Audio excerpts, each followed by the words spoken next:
ওই তো হাঁস আর নারকেল। কি করতে?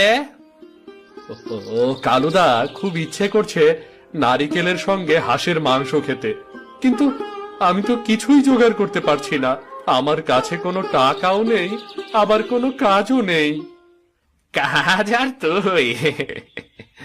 তোকে তো কখনো কাজের ধারের কাছেও দেখিনি রে। তুই কি কোনো কাজ করতে পারবি? পারবো না কেন গো কালুদা, চেষ্টা করলে সবাই পারে। তাছাড়া কেউ তো আগে থেকে পারে না, করতে করতে শেখে। নারকেলের যে দাম, তাতে তো নারকেল কেনার মতো নয় রে। আর তাছাড়া নারকেলও পাওয়া যায় না। কেন গো কালুদা, আগে তো আমাদের গ্রামে অনেক নারকেল পড়ে থাকতো। তা তো থাকতো, কিন্তু এখন সারা গ্রাম খুঁজলেও একটা নারকেলও পাওয়া যায় না। কালুদা, তোমার তো অনেক নারকেল গাছ আছে, আমাকে সেখান থেকে দুটো নারকেল দাও না।